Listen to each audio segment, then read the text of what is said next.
kami memanggilmu kawan. Belajar bergerak berbagi untuk negeri, guru penggerak majukan pendidikan. Guru penggerak menghamba pada murid, kreatif rancang pembelajaran.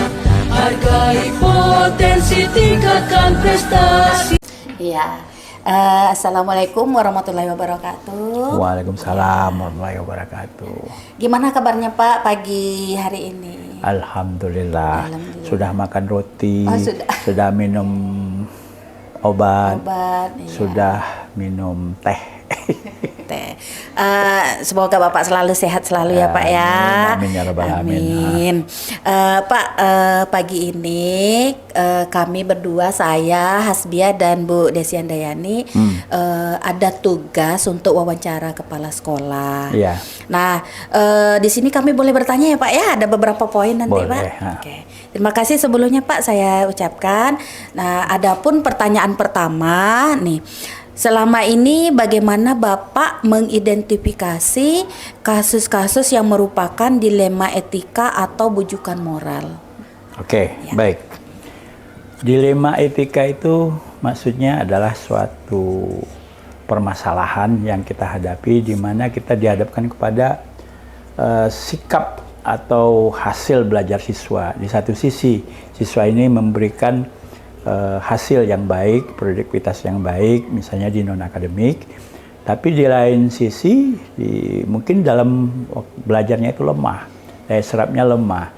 Sehingga hal ini membuat kita dilema dalam menentukan keputusan. Sebagian guru menganggap, oh anak ini dalam pembelajaran selalu begini, berulah, bertingkah, ya kan? Namun anak ini di luar pembelajaran ketika belajar non-akademik, dia sudah menunjukkan prestasi, ikut lomba, dia juara dan segala macam. Nah, dalam hal ini kita mengambil win-win solution. Kita lebih melihat kepada potensi siswa yang ada. Jika dalam nilai akademiknya rendah, ini menunjukkan bahwa anak ini mungkin tidak terlalu berminat belajar pada bidang studi tertentu, ya. Bisa jadi dia tidak berbakat untuk bidang studi tertentu itu. Maka dia hanya berbakat bidang non-akademik, apakah itu seni atau olahraga. Nah, dia mampu menunjukkan prestasinya di bidang itu. Nah, kita melihat di sini adalah potensi yang dimiliki anak dan masa depan yang bisa mereka raih.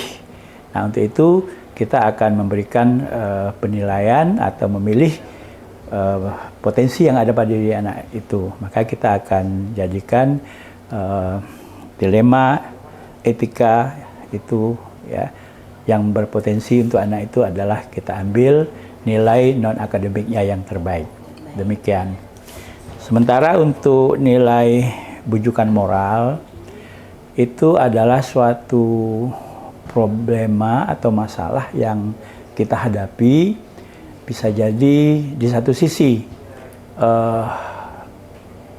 seseorang melakukan kesalahan, dan di satu sisi lagi kesalahan itu berimpact baik kepada apa yang dilakukannya atau tindakannya. Misalnya kalau kita lihat seorang guru, ya, anak yang terlambat itu dibela, disuruh masuk oleh anak-anak itu. Tujuan guru ini bisa jadi anak ini akan dapat belajar tepat pada waktunya dan jangan sampai anak ini tidak belajar. Nah, di satu sisi yang negatifnya itu terlambat adalah suatu tindakan yang salah, iya kan? Nah, tapi anak ini tidak diberi hukuman oleh guru karena jam pelajaran sudah dimulai. Nah, guru tetap memberikan solusi anak itu, udah kamu masuk aja belajar sana.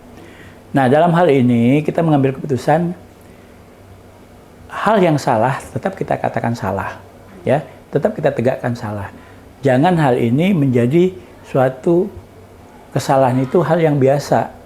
Sementara kita dalam mendidik benar salah itu yang kita tegaskan adalah salah ya salah dan benar adalah benar. Maka harus ada tindakan kita, ya anak itu kalau bisa diberi hukuman dulu, ya. Nah, itulah yang dapat kita lakukan kesimpulan untuk mengambil keputusan dalam bujukan moral itu tadi. Demikian, terima kasih. Baik Pak, terima kasih atas jawabannya. Selanjutnya pertanyaan dari saya, selama ini bagaimana Bapak menjalankan pengambilan keputusan di sekolah, terutama untuk kasus-kasus di mana ada dua kepentingan yang sama-sama benar atau mengandung nilai kebajikan. Permasalahan di sekolah ini ya dapat kita lihat secara menyeluruh, di mana kita berharap seluruh komponen yang ada di sekolah itu atau seluruh warga belajar harus tetap menerapkan atau menjalankan norma-norma atau ketentuan-ketentuan ketertiban yang berlaku di sekolah. Nah, apabila terdapat kesalahan-kesalahan, tentu kita sudah ada kesepakatan bersama tentang sanksi-sanksi yang harus diterima. Mau tidak mau, ya, dalam hal ini kita harus menegakkan kebenaran dulu, ya. Jadi yang kita ambil keputusannya adalah bagaimana kita menegakkan kebenaran. Bagi yang salah, ya tetap kita berikan hukuman atau sanksi-sanksi. Demikian, ya. Baik Pak, terima kasih. Selanjutnya pertanyaan yang ketiga, langkah-langkah atau prosedur seperti apa yang biasa Bapak lakukan selama ini? Langkah-langkah atau prosedur yang kita ambil dalam membuat keputusan itu, yang pertama itu kita memanggil orang-orang atau pihak-pihak yang terlibat dalam penegakan permasalahan-permasalahan yang ada.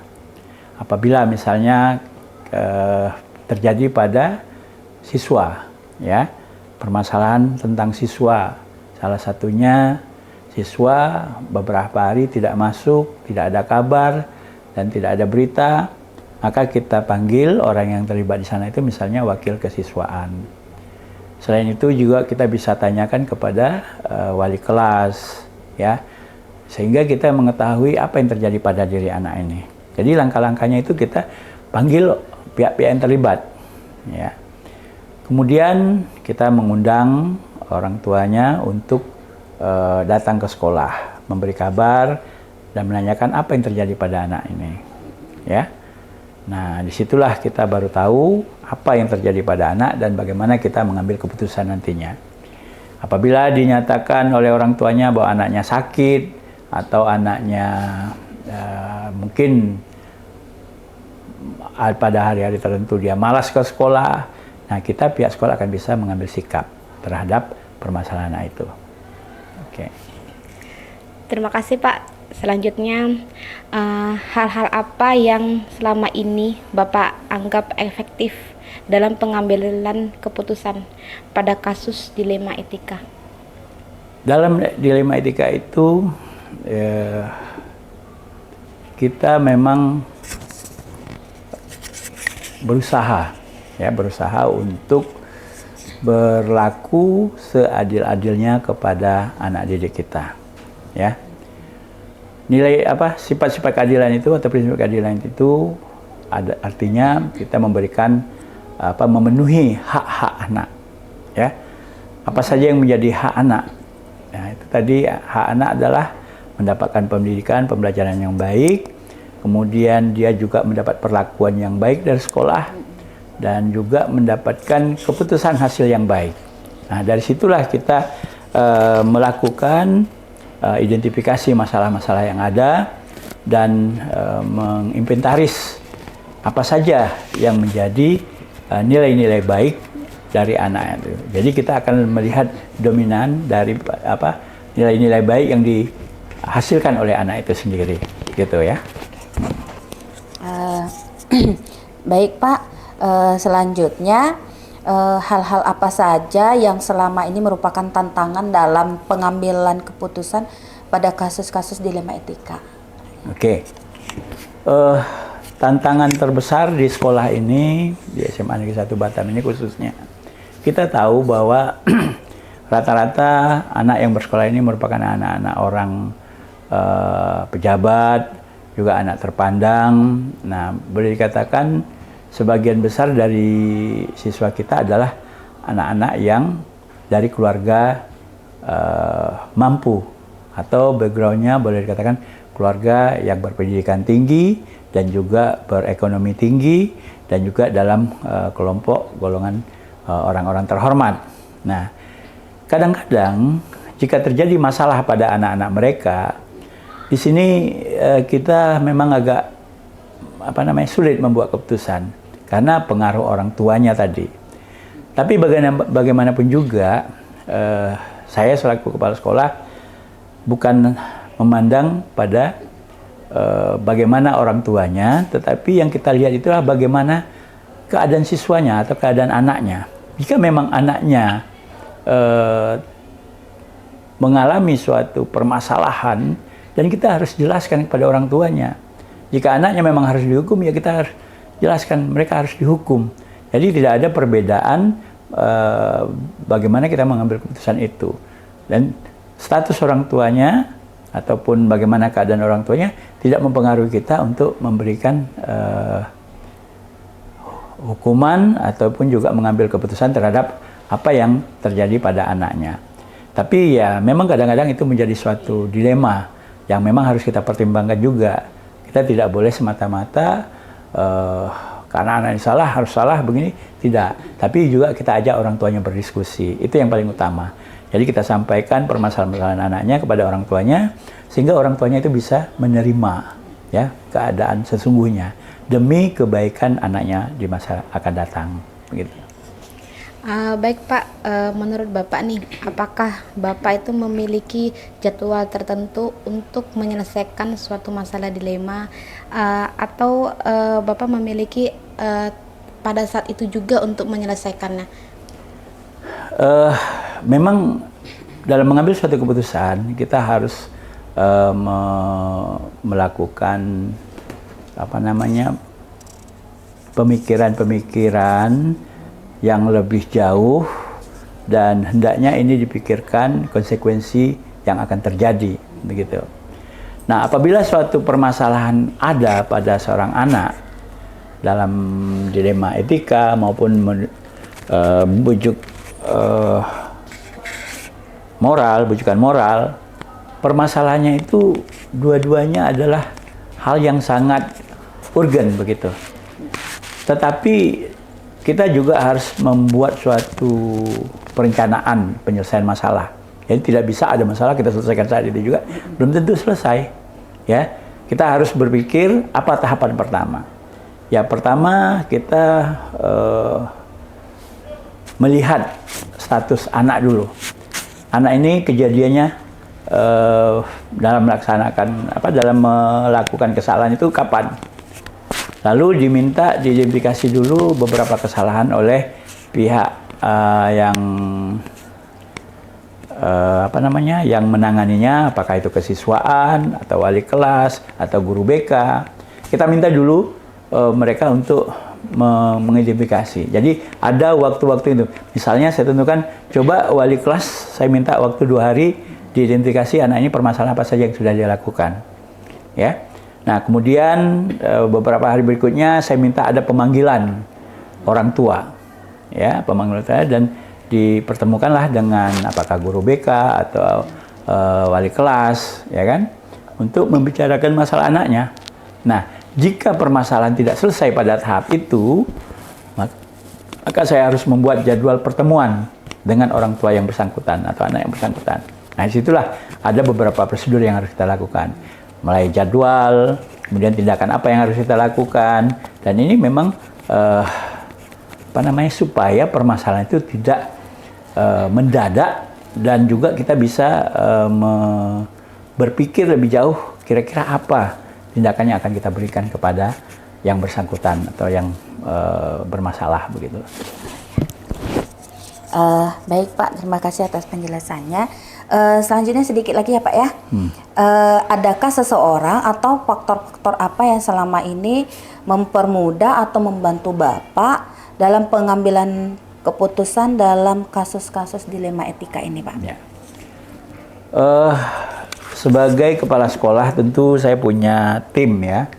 Punya tim seperti wakil wakil kepala sekolah, wakil kita ada 4, wakil kesiswaan, wakil sarana, wakil humas, dan juga wakil kurikulum.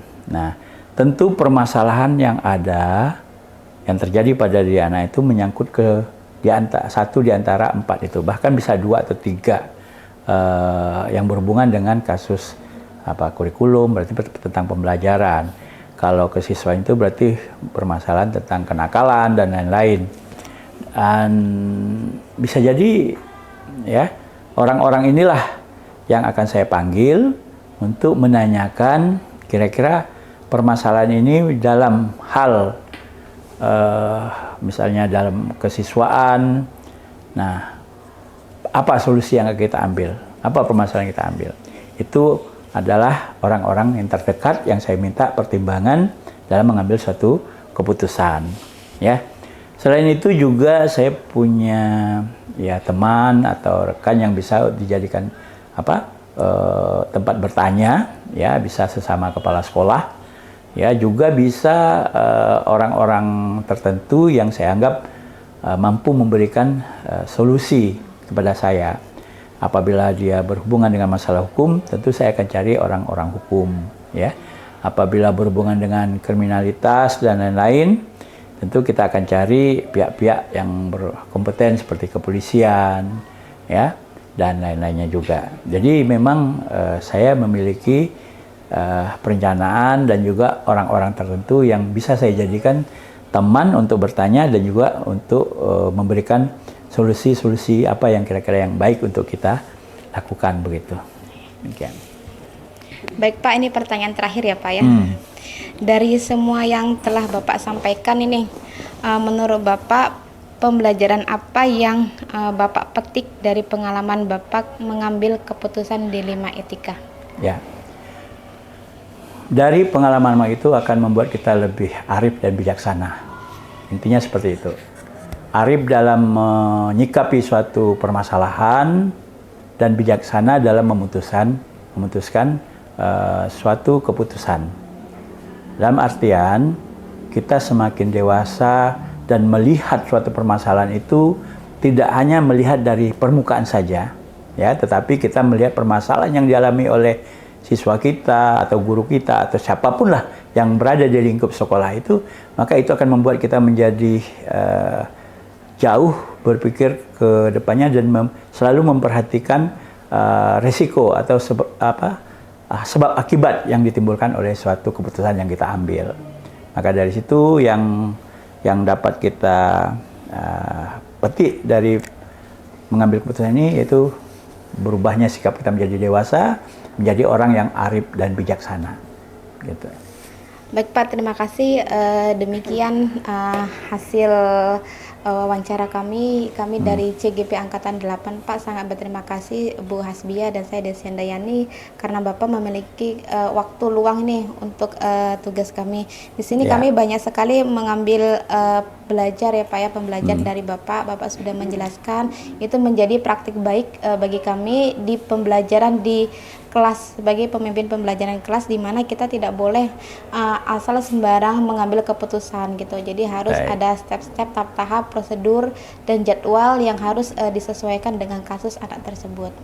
Baik Pak, terima kasih kami ucapkan. Terima kasih Pak. Assalamualaikum Bapak. Ya, waalaikumsalam warahmatullahi wabarakatuh.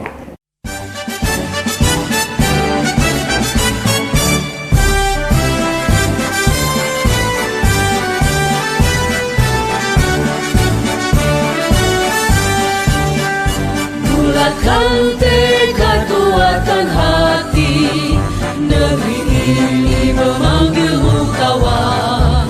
Belajar, bergerak, berbagi untuk negeri, guru penggerak majukan pendidikan. Guru penggerak menghamba pada murid, kreatif rancang pembelajaran. Hargai potensi, tingkatkan prestasi, lahirkan profil pelajar Pancasila. Belajar, bergerak, berbagi untuk negeri, kita menjalin kolaborasi.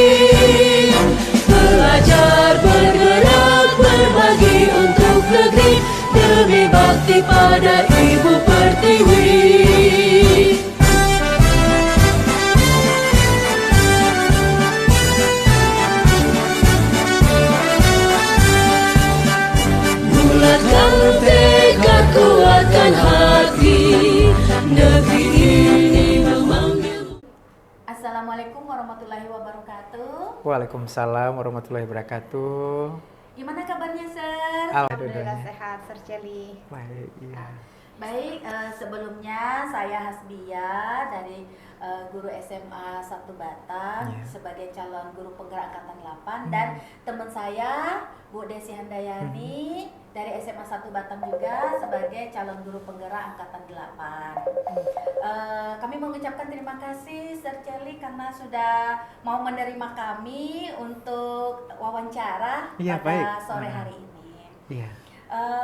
Ada beberapa poin yang akan kami tanyakan. Boleh ya, Sir ya? Boleh banget, silakan. Sangat dibolehkan ya Bu Desi ya. Baik, Sir. Yang pertama, selama ini bagaimana Sir Celi dapat mengidentifikasi kasus-kasus yang merupakan dilema etika atau bujukan moral? Baik, dilema etika dan bujukan moral. Bagaimana saya mengatasinya? Seperti Iya, itu Sir. pertanyaan Benar, Bu Sir. Bia ya. Saya kebetulan kan ditugaskan saat ini sebagai kepala sekolah dan saya juga insya Allah dari tahun 2021 sudah termasuk aktornya dari program guru penggerak. Insya Allah untuk mengatasi masalah-masalah ini Bu Bia, saya sudah mengikuti paradigma baru. Contohnya untuk paradigma dilema etika itu saya akan berusaha sebijaksana mungkin dalam mengambil keputusan mengikuti 4 paradigma etika.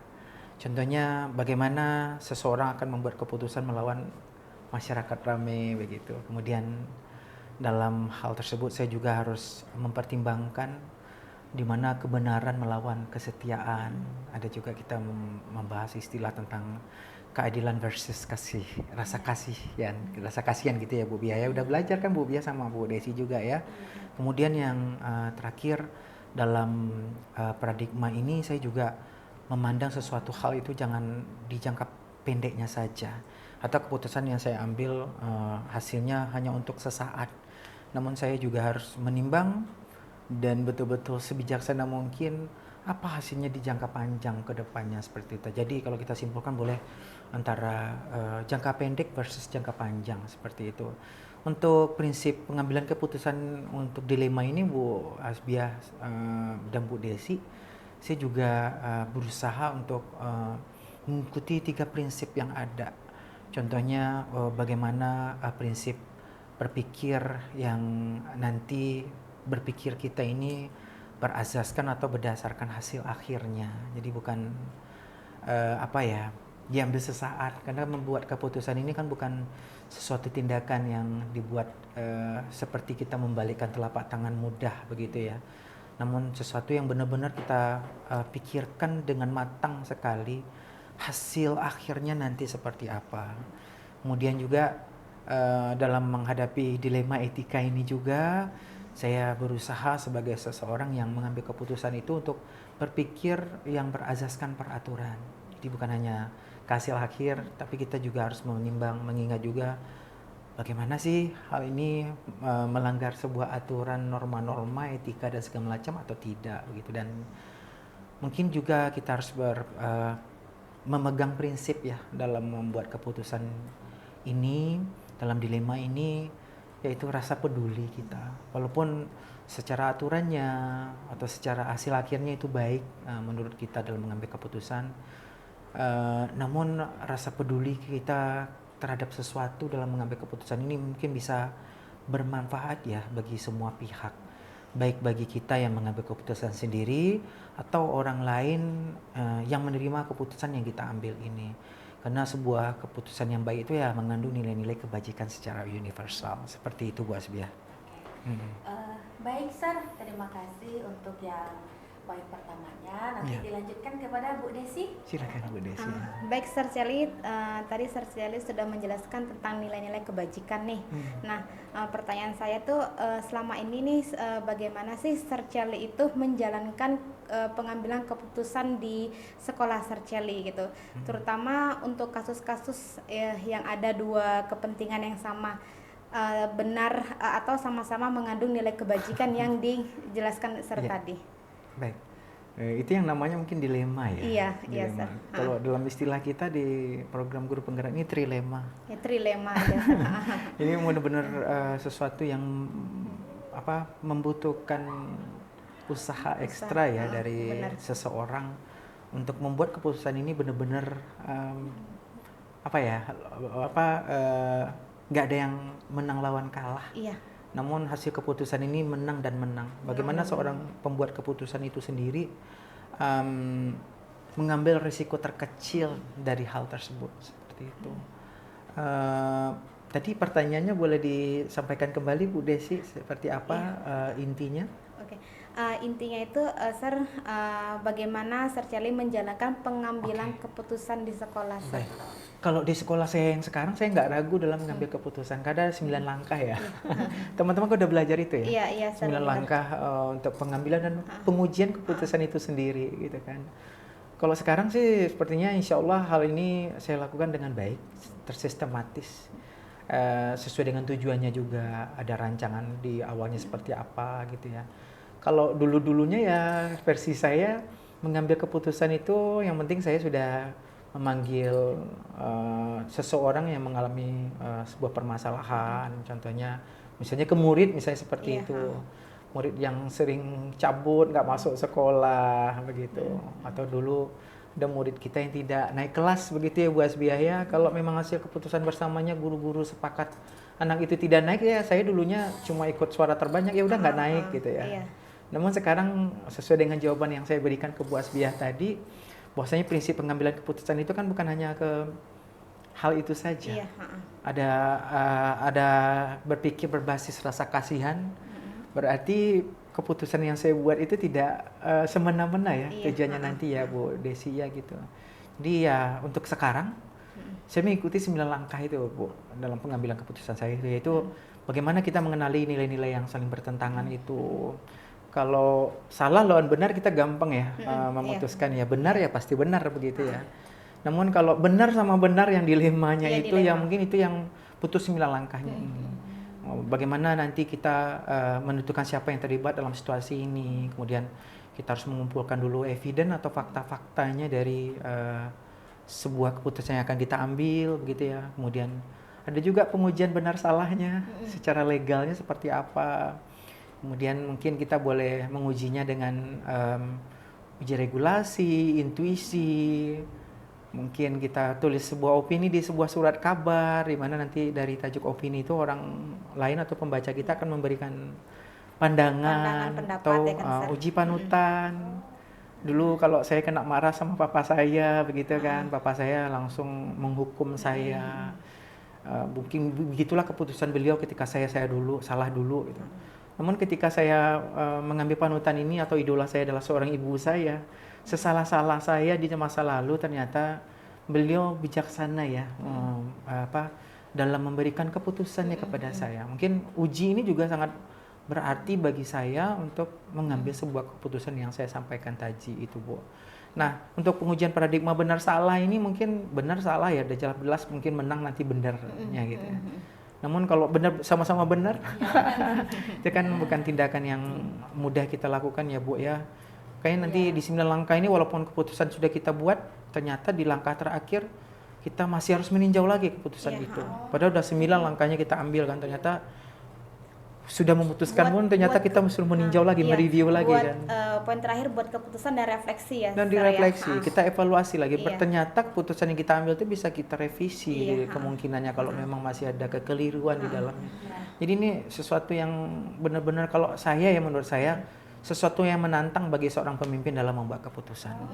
Karena mungkin kalau hal-hal yang lain masih mudah mungkin ya Bu Hasbiah dan Bu Desi. Tapi untuk hal yang ini memang seseorang ini untuk menjadi pemimpin memang modal utamanya adalah membuat keputusan ini salah satunya. Gitu. Baik, berarti kesimpulannya di pertanyaan saya itu kalau misalnya dulu suara terbanyak ya, suara terbanyak, jadi pemimpin itu ngikuti suara terbanyak berarti yang terbaik gitu ya. Karena sekarang setelah kita mempelajari tentang kebijakan seorang pemimpin itu kita harus mengikuti 9 langkah-langkah 9 gitu. langkahnya itu. Iya, baik Sir. Selanjutnya pertanyaan ditanyakan oleh Bu Hasbiah. Boleh. Silakan Bu Hasbiah. Baik Sir, sangat menarik tadi penjelasannya ya. Jadi menambah juga wawasan kami. Tapi kan teman-teman belajar itu kan. Iya, cuman kalau untuk prakteknya kan secara secara langsung belum. Jadi Oke. kami bisa mendapat bayangannya seperti Baik. apa nanti. Baik. Selanjutnya Sir, langkah-langkah atau prosedur seperti apa yang biasa Sir lakukan selama ini? Baik. Yang biasanya berarti nggak yang kita lakoni sekarang ya sebagai Iya. aktor guru penggerak ya atau program guru penggerak. Yang biasanya dalam mengambil sebuah keputusan ini ya saya biasanya hanya mengikuti intuisi saya sendiri. Oh, Saya merasa saya selama ini berprinsip kalau apa yang menurut saya putuskan itu benar ya itu adalah benar. Tidak akan bisa diganggu-gugat oleh siapapun. Itu dulu ya Bu Biaya ya paradigma lama kita ya Bu Desi dan Bu Bia. Namun hari ini mungkin hal itu tidak berlaku lagi, bukan mungkin lagi. Saya memastikan diri saya tidak akan melakukan hal yang sama di kemudian hari. Karena kalaulah hal ini saya lakukan, ya berarti saya gagal dong menjadi seorang pemimpin. Jadi kalau ingin menjadi pemimpin yang baik, seperti di pertanyaan di pertama dan yang kedua sampai di pertanyaan ini, ya mungkin kita harus tahu bagaimana ya 4 paradigma dilema dalam etika itu. Terus ada prinsip-prinsip dalam pengambilan keputusan. Kemudian ada langkah-langkah yang harus kita tempuh satu persatu kalau bisa ya Bu Asbia ya. Jangan ada yang di skip, ini nggak penting, semuanya penting ternyata begitu. Jadi 9 langkah dalam pengambilan keputusan ini, dan kita juga mengadakan pengujian di sananya. Jadi seperti itu. Jadi kalau ditanya sebelumnya seperti apa, mungkin Bu Bia juga seperti itu dulu. Kita versinya sama kali ya. Apa yang menurut kita harus kita putuskan, ya kita itu yang benar kata kita gitu kan. Contohnya kalau dulu anak terlambat mengumpulkan tugas, tidak terima lagi tugasnya seperti itu kan. Ya udah itu keputusan kita. Tidak ada satupun orang yang bisa mengganggu-gugat hasil keputusan kita. Namun pada hari ini mungkin tidak bisa, ya tidak berlaku mungkin untuk kita ya sebagai seorang guru atau sebagai seorang pemimpin di ekosistem pembelajaran. Ya. Baik Sir, jadi 9 langkah itu memang kalau bisa kita sistematis ya Sir ya. Sistematis ya. Iya, benar. Dikerjakan. Baik Sir, terima kasih atas yang penjelasan Desi. banyak. Sir Celis, saya mau tanya nih, menurut Sir nih, hal-hal apa saja yang selama ini Sir Celi anggap efektif dalam pengambilan keputusan pada kasus-kasus dilema etika? Baik, hal-hal yang Paling efektif. ya dalam pengambilan keputusan. Di diri saya dulu hal yang paling efektif gitu ya. Mungkin sebenarnya ada juga ya kita laksanakan pada hari ini. Di mana pengambilan keputusan itu nggak bisa dilakukan sendiri. Dalam mengambil keputusan ini mungkin kita butuh bantuan orang lain. Kita butuh kolaborasi gitu ya. Kolaborasi di antara kalau di sekolah mungkin pemimpin pembelajarannya adalah kepala sekolah, melibatkan guru-guru juga, melibatkan juga mungkin tenaga kependidikan kita seperti tata usaha gitu ya. Tim kebersihan pun harus wajib kita libatkan sebenarnya Bu Desia dalam membuat sebuah keputusan gitu. Orang tua pun mungkin juga harus kita libatkan dalam proses pengambilan keputusan. Jadi menurut saya yang paling efektif ya jangan sendiri deh, jangan one man show gitu ya. One man show percuma kita hanya mengadakan rapat-rapat tapi masukan-masukan dari orang lain gitu ya. Itu kita tidak pertimbangkan seperti itu. Kalau itu yang sebelum ini nyata tidak cukup. Tidak cukup ya hanya Sir ya. berkolaborasi dengan orang. Yang 9 itu Bu Desi. 9 itu ya, Sir. 9 itu Bu Desi. Jadi kalau alangkah lebih baiknya nih Sir, tim sekolah itu terlibat dan harus melakukan 9 langkah itu ya Sir ya. Benar. Sebagai pemimpin ya Baik. Sir ya.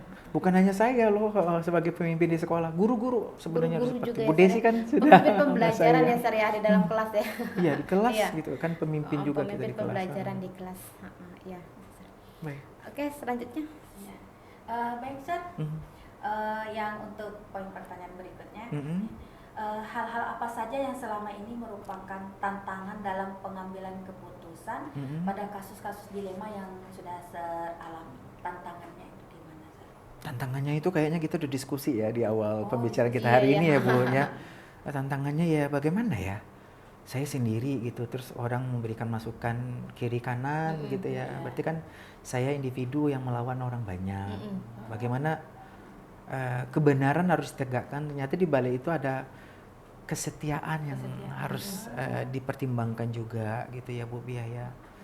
Bagaimana sebuah keadilan itu ditegakkan, namun di balik itu, di balik keputusan kita ada rasa belas kasihan ke orang lain. Itu termasuk tantangan mungkin ya Bu Bia. Contohnya kita pernah mengalami mungkin anak yang terlibat dari pelanggaran moral, hamil contohnya seperti itu. Kalau kita ingin tidak viral di sekolah kita gitu, kita tutupi kasus ini. Atau anak kita panggil orang tuanya, kita pindahkan dari sekolah masuk ke TikTok, ke Instagram gitu ya. Namun jangka panjangnya kalau anak ini dipindahkan, dia kan tetap akan melahirkan misalnya seperti itu. Kalau kita pindahkan, belum tentu sekolah yang baru itu menerima dia. Terus belum tentu juga teman-teman di sana juga menerima keadaan dia. Ya mungkin dia bisa aja berhenti sekolah kan, gara-gara keputusan kita mengeluarkan dia sekolah dari sekolah kita biar kita nggak malu. Mungkin jangka panjangnya juga harus kita pikirkan di sana seperti itu. Itu sebuah tantangan yang besar menurut saya Bu Asbiah. Jadi dari 4 paradigma dilemanya ini, itu kalau Ibu bertanya apa yang menjadi tantangan terberat, keempat-empatnya berat. Tidak ada yang ringan gitu. Kalau ya sejauh ini ya contohnya anak yang misalkan dikirim ke Jakarta ikut paskibraka. Terus di mata pelajaran kita di SMA ada 14 mapel, nilai nggak ada yang tuntas, tapi ujung-ujungnya kan dia harus dituntaskan. Nah itu kan termasuk dilema ya mungkin bagi kita guru dalam menuntaskan anak. Padahal dia ke Jakarta juga bukan pergi berleha-leha bermain kan, dia membawa sangsaka merah putih ya, membawa nama sekolah atau kota tempat dia berasal seperti itu. Jadi sulit sih keempat-empatnya Bu Bia. Jadi kalau mau dipilih yang mana yang paling susah, semuanya sama-sama sulit Bu Bia. Sama sulit. Karena mempertimbangkan benar melawan benar, salah melawan salah, itu kayaknya lebih sulit daripada kita mempertimbangkan benar melawan salah. Ya Bu Bia ya, itu sih menurut saya sih. Baik Sir, pertanyaan selanjutnya nih, menurut Sir Celi, ketika ada sebuah kasus dilema etika gitu, karena Sir Celi itu apakah memiliki jadwal untuk memutuskan sebuah kasus atau harus pada saat itu juga atau harus berembuk dengan tim sekolah gitu? Baik.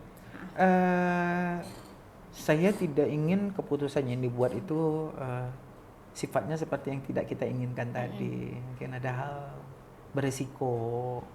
Selain beresiko mungkin ada pihak yang dirugikan dari pengambilan keputusan yang kita buat ini.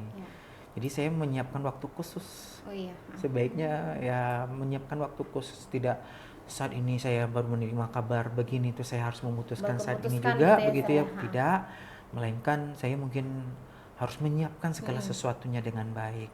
Karena kan 9 langkah tadi kan butuh waktu ya Bu Desi ya. Bagaimana kita mengenali dulu ya bahwa ada nilai-nilai yang saling bertentangan dalam pengambilan keputusan ini. Terus ada juga siapa yang terlibat dalam situasi ini. Kalau kita perlu mendatakan orang tuanya, kita undang dulu orang tuanya.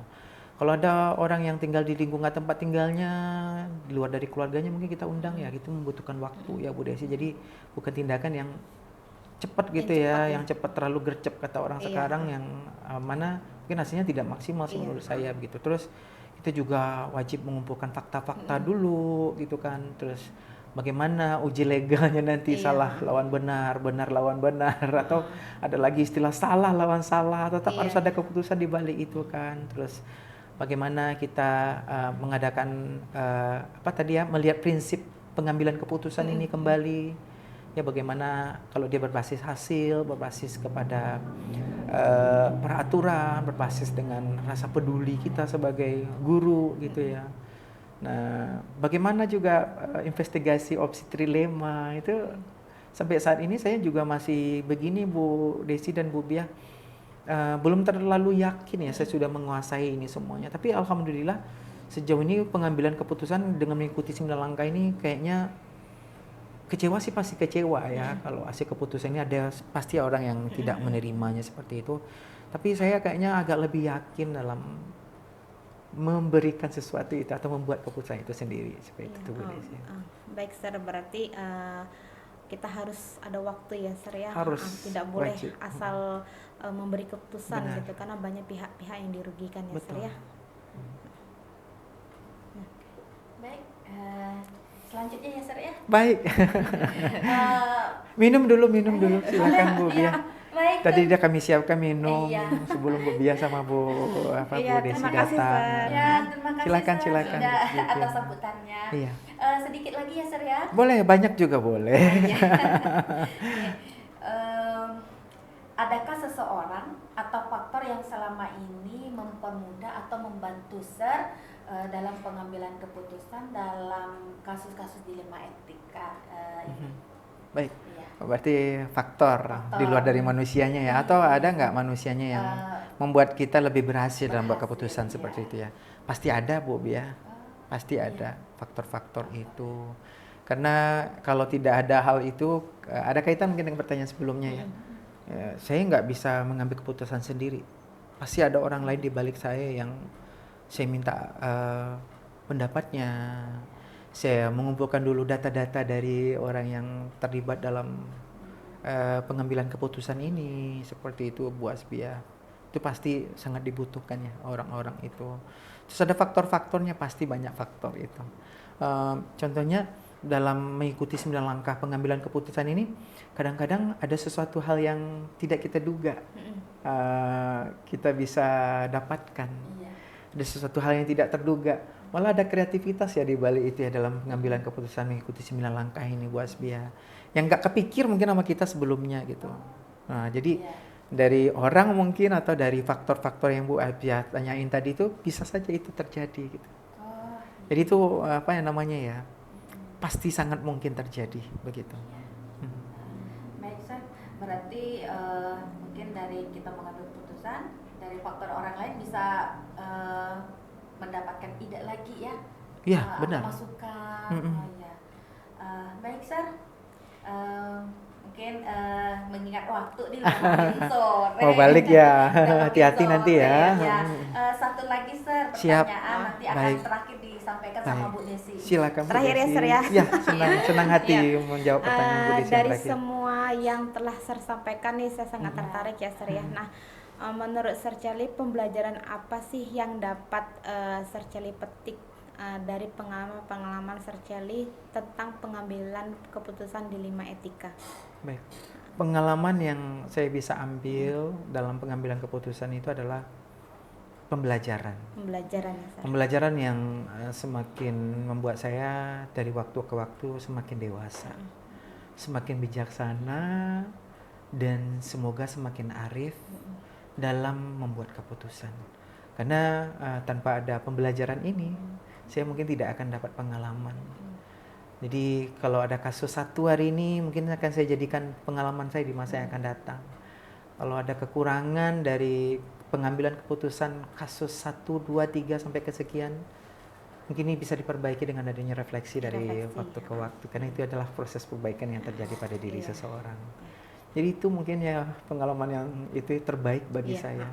Semakin saya diberikan tantangan dalam memutuskan sebuah hal, semakin tahu saya, semakin dewasa saya, dan insya Allah semoga semakin bijak saya menyikapinya seperti itu Bu Desi.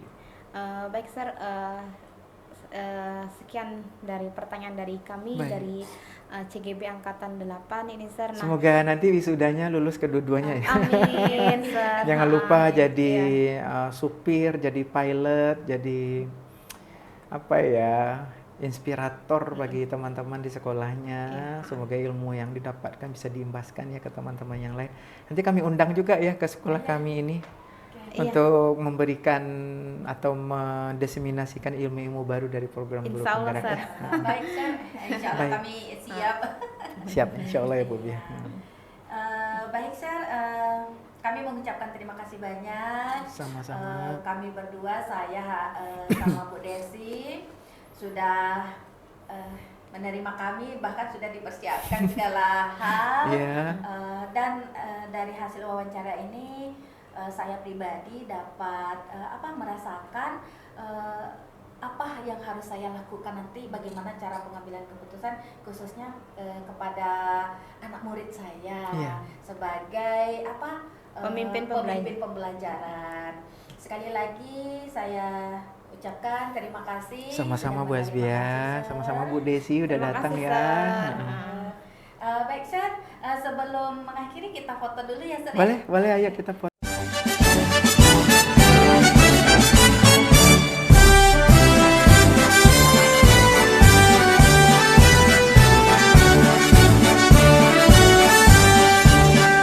Bulatkan tekad, kuatkan hati, negeri ini memanggilmu kawan. Belajar bergerak berbagi untuk negeri, guru penggerak majukan pendidikan. Guru penggerak menghamba pada murid, kreatif rancang pembelajaran. Hargai potensi, tingkatkan prestasi, lahirkan profil pelajar Pancasila. Belajar bergerak berbagi untuk negeri, kita menjalin kolaborasi. Belajar bergerak berbagi untuk negeri, demi bakti pada Ibu